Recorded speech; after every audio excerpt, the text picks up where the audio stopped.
ಮಾಡಿದ್ರು ಜಗದೀಶ್ ಶೆಟ್ಟರ್ ಸಾಹೇಬ್.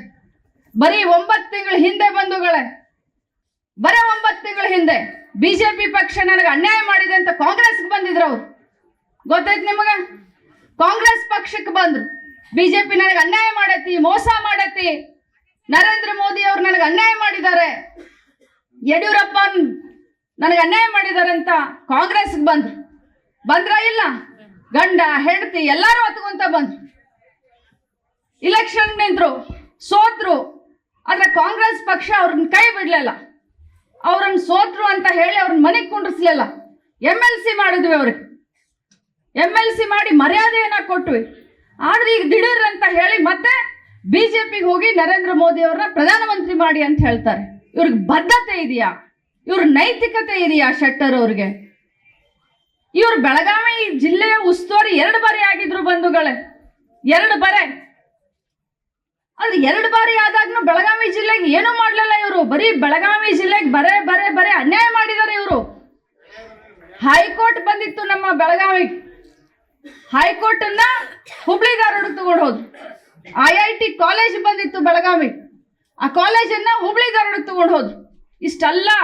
ಇದಿಷ್ಟೇ ಅಲ್ಲ, ನಾನು ಹೇಳಕ್ ಬಯಸ್ತೇನೆ ನಿಮಗೆ, ಕರೋನಾ ಸಂದರ್ಭದಾಗ ನಮ್ಗೆಲ್ಲರಿಗೂ ಆಕ್ಸಿಜನ್ ಬೇಕಾಗಿತ್ತು, ಗೊತ್ತೈತ ತಮಗೆ? ಆ ಆಕ್ಸಿಜನ್ ಸಿಲಿಂಡರ್ಗಳು, ನಾ MLA ಇದ್ದೆ, ಅಣ್ಣನೂ MLA ಇದ್ರು. ಆ ಆಕ್ಸಿಜನ್ ಸಿಲಿಂಡರ್, ಬೆಳಗಾವಿ ಜಿಲ್ಲೆಗೆ ಬಂದಂತ ಆಕ್ಸಿಜನ್ ಸಿಲಿಂಡರ್ಗಳನ್ನ ಹುಬ್ಳಿ ಜನರಿಗೆ ಬೇಕಂತ ಹುಬ್ಳಿಗೆ ತೆಗೆದುಕೊಂಡು ಹೋದಂತ ಮಹಾನುಭಾವರು ಯಾರಾದ್ರೂ ಇದ್ರೆ ಇದೇ ಜಗದೀಶ್ ಶೆಟ್ಟರ್ ಅವ್ರು ಯಾವ ಮುಖ ಇಟ್ಕೊಂಡು ಇವತ್ತು ಬೆಳಗಾವಿ ಪಾರ್ಲಿಮೆಂಟ್ಗೆ ಬಂದು ವೋಟ್ ಕೇಳ್ತಾರೆ ನನಗಂತರೂ ಅರ್ಥ ಆಗ್ತಾ ಇಲ್ಲ. ನಾವೆಲ್ಲ ಸ್ವಾಭಿಮಾನಿಗಳು, ಇವತ್ತು ನಾವು ಒಂದು ನಿರ್ಧಾರವನ್ನ ಮಾಡಬೇಕಾಗಿದೆ. ನಾನು ಕೇಳ್ತೀನಿ, ನಾನು ಕಾಂಗ್ರೆಸ್ ಪಾರ್ಟಿ ರಾಜೀನಾಮೆ ಕೊಟ್ಟು ಬಂದ ಮೇಲೆ ಈ ಎಲ್ಲ ವಿಷಯ ಹೇಳ್ಬೇಕಾಗಿತ್ತಲ್ಲ, ಯಾಕೆ ಹೇಳಿಲ್ಲ?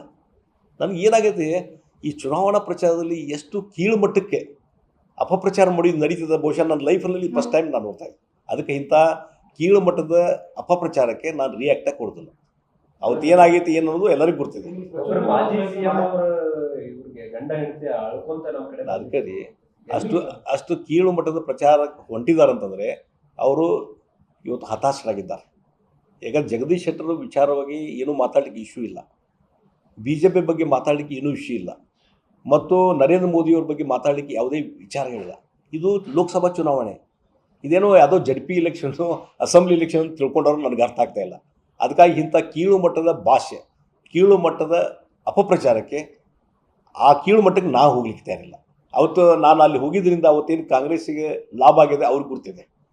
ಅವರು ದೊಡ್ಡ ನಾಯಕರೇ ಹೇಳಿದಾರೆ, ಬೇರೆ ಬೇರೆ ಸಭೆಗಳಲ್ಲಿ ಹೇಳಿದ್ದಾರೆ ಜಗದೀಶ್ ಶೆಟ್ಟರ್ ಒಂದು ಬಂದಿದ್ದ ಶಕ್ತಿ ಆಗಿದೆ ಅಂತೇಳಿ. ಮತ್ತು ಅವರೇ ನಿಂತು ಕರ್ಕೊಂಬಂದು ಸ್ವಾಗತ ಮಾಡಿ ನಮ್ಮನ್ನು ಕರ್ಕೊಂಡ್ರು. ಈಗ ಇಂಥವೆಲ್ಲ ಈ ಹಸಿ ಸುಳ್ಳು ಹೇಳುವಂಥದ್ದು ನಿಲ್ಲಿಸ್ಬೇಕಂತ. ಜಗದೀಶ್ ಶೆಟ್ಟರ್ ಅವರು ಒಬ್ಬರು ಸಜ್ಜನ ರಾಜಕಾರಣಿ ಅಂತ ಹೇಳ್ಕೊಂಡು ಬರ್ತಾ ಇದ್ದಾರೆ. ಆದರೆ ಈ ಒಂದು ಚುನಾವಣೆಯಲ್ಲಿ ಬಹಳ ವೈಯಕ್ತಿಕವಾಗಿ ನಿಮ್ಮನ್ನು ಟೀಕೆ ಮಾಡಕ್ಕೆ, ಅದೇ ಸೋಲಿನ ಹತಾಶೆಯಿಂದ ಇದೆಲ್ಲ ಅವ್ರಿಗೆ ಗೊತ್ತಾಗಿದೆ. ಇಲ್ಲಿ ನಾ ಗೆಲ್ಲುವುದಿಲ್ಲ, ಜನರ ಬೆಂಬಲ BJPಗೆ ನರೇಂದ್ರ ಮೋದಿ ಜಗದೀಶ್ ಶೆಟ್ಟರ್ ಸಿಗ್ತಾ ಇದೆ. ಸೋಲಿನ ಹತಾಶೆಯಿಂದ ಈ ರೀತಿ ಹೇಳಿಕೆಗಳು, ಅಪಪ್ರಚಾರ, ಹಸಿ ಸುಳ್ಳು ಹೇಳುವಂಥದ್ದು ಸ್ಟಾರ್ಟ್ ಆಗಿದೆ. ಅದಕ್ಕೆ ನಾ ಭಾಳ ಅದಕ್ಕೆ ರಿಯಾಕ್ಟ್ ಮಾಡೋದಿಲ್ಲ. ಕೊನೆಗೆ ಇದಕ್ಕೆಲ್ಲ ಉತ್ತರ ಯಾರು ಕೊಡ್ತಾರೆ? ಮೇ 7ನೇ ತಾರೀಕು ಬೆಳಗಾವಿ ಜನ ಉತ್ತರ ಕೊಡ್ತಾರೆ. If you like this video, ಬೇಗ ಲೈಕ್ ಮಾಡಿ, ಕಾಮೆಂಟ್ ಮಾಡಿ, ಶೇರ್ ಮಾಡಿ ಹಾಗೂ ಯೋಯೋ ಟಿವಿ ಕನ್ನಡವನ್ನು ಸಬ್ಸ್ಕ್ರೈಬ್ ಮಾಡಿ.